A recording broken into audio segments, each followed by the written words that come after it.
So, what is this voice healing? What is this voice activation? What is this voice empowerment that I'm sharing? So, yeah, I'll give you a bit of a picture of my own journey and, yeah, other people that I've worked with, what their journey has been like, what it can offer you, and hopefully you'll get a picture by the end of the video. So, yeah, this voice healing system comes from my own experience, which is to say my personal experience. I haven't been, I haven't been formally trained. I took one voice lesson in my life, just like a couple years ago. And it just came from my process of opening the voice, which was a totally like natural and spontaneous one that came deeply from within. So I had the blessing and benefit. I didn't know what kirtan was, and I walked into a small group of just 3 people just doing it together.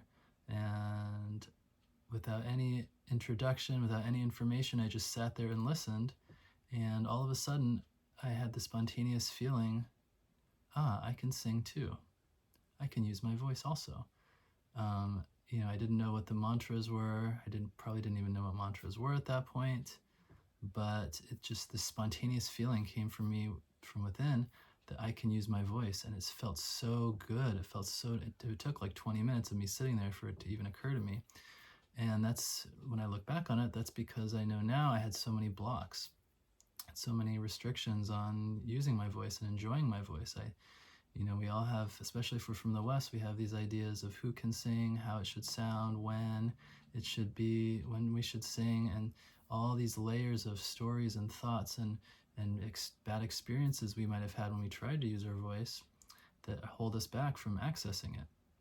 So through my own experience of then diving into kirtan, diving into my own, inner calling, and the voice just opening on its own more and more, and going through so many layers of fears and perfectionisms and these types of things, my voice changed. The way that I connect to my voice changed, and how I use my voice changed, how the fear that I felt when I tried to sing in front of others changed.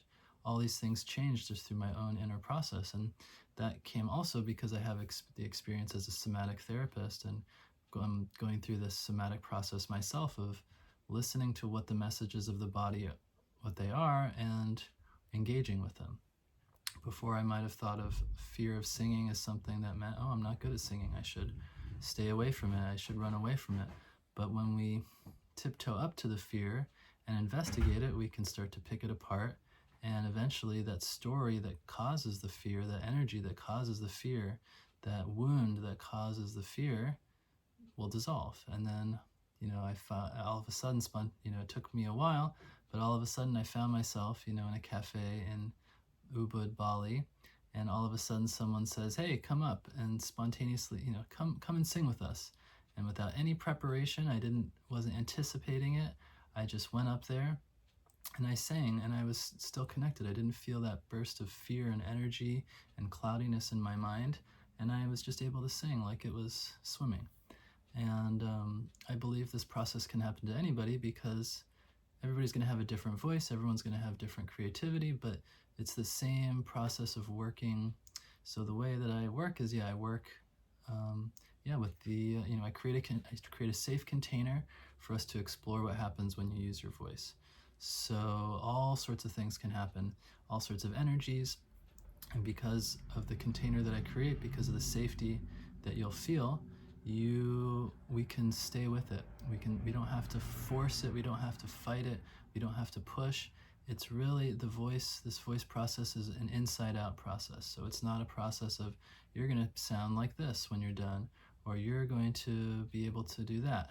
The process is, let's explore what's in the way of connecting to the voice and the creativity and the intuition. And we peel back those layers through experience, through the direct experience in the moment, and learning how to work with all these energies. And then what comes out then automatically becomes beautiful. There's no special training or technique that's needed, but just connecting to that deep part of ourself that's connected to the present moment, that's connected to our heart, that's connected to the divine, that's connected to an emotion. When we connect to the present moment, when we're expressing all that's there in the present moment, whatever comes out is beautiful.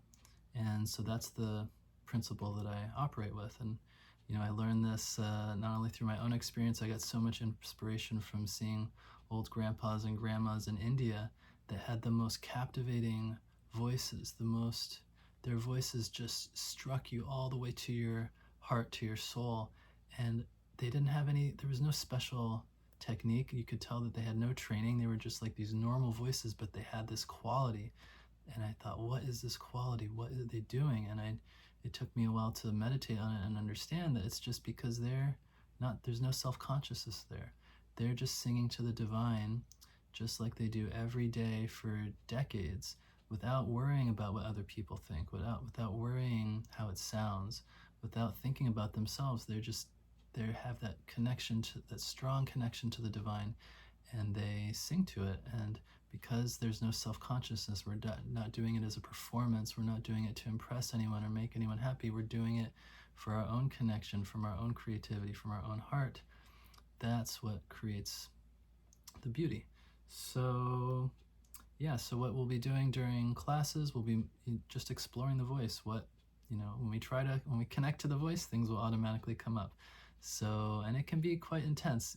Often people have some experience with the voice beforehand, whether it's singing in kirtans, whether it's doing the voice activation classes that I have been doing. But if you're familiar with the somatic process, if you're okay with intense things coming up, then one-on-one lessons can also work.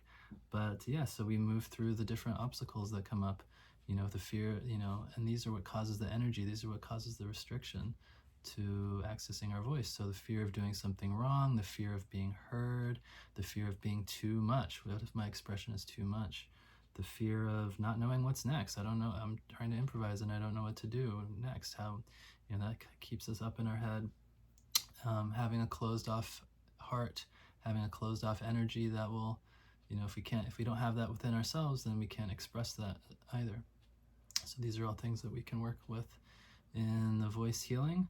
And so once we start connecting to the voice, then we can do more advanced things, like learn how to listen more deeply, learn how to have a conversation with someone. The giving, and when I'm giving, can I fully give? And then can I also support someone? Can I improvise and support someone with the voice? Really listen to the moment and provide a support for someone else.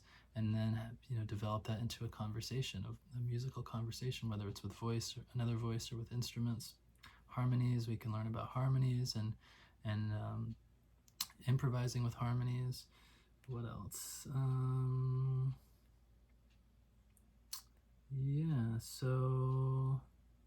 The musical conversations, listening deeply, and let's see. So it's a somatic process. It comes from this this therapy that I've been practicing, and this process I'm going through myself for a long time. So we really learn. It's an intuitive process. Singing becomes an intuitive process. How do I feel right now? How do I work with what's coming up? How do I want to feel? If we're ungrounded, then we sing in a grounded way so that it balances us out. And if we're feeling stagnant and stuck, or if we're feeling really, then we can sing in a more expansive way, and that can get things moving a bit, or a faster way. Or if we're feeling really a lot of darkness, we can lean into the darkness. We can connect to it so that we're not that it's not just festering inside of us, and then slowly as it feels right, lead towards more light feeling music, expansive, warm, heart-centered music, and that can shift our energy from that darkness that we're experiencing, anger or grief or sadness. But it's important to connect to the voice in all aspects. If we're ignoring some energies and not others, then we'll only want to sing it sometimes and not others. So by being able to connect to the voice through all the different types of energies, then we can experience the fullness of existence. You don't have to be afraid of feeling a certain way. We can be fearless in sharing with others because we're not worried about having a certain emotion, feeling a certain way. It can be incorporated into our singing. And so, yeah, so it's, if this sounds interesting to you, obviously that's going to be a reason to work together. But also, if you want to feel joy with singing should be joyful. It's not about, I want to sing a certain way and people, and be a star and this and that. Like, those things might happen, but we don't want it to be coming from a place of comparison or imitation. We want to sing we want to be joyful. We want it to be healing. We want it to be life affirming. And then those things, very often might come because the quality of the voice, the quality of the music is so profound and special. People just want to listen to you, not because of any tricks, not because of any, effects, but because of the quality of the energy that's coming from you when you sing. So if you want to open the energy of your voice, if you're really blocked in singing and speaking, there's so much energy that wants to come up and express, and we can be so used to just cutting it off. If we've been told, we're too loud, if we've been told you're too emotional, if you've been told you're too much, if you've been silenced somehow, we can really cut off that energy to our voice and our throat. And it can cause all sorts of emotional, energetic, mental problems. A few people have come to me that were mute, and when they were, some people that like didn't talk until they were like 5 or 6, some people that stopped talking for like a year as an adult due to like really intense situations. And this can help, it doesn't have to be that extreme, but it can, and it can work to work on the energy of the throat.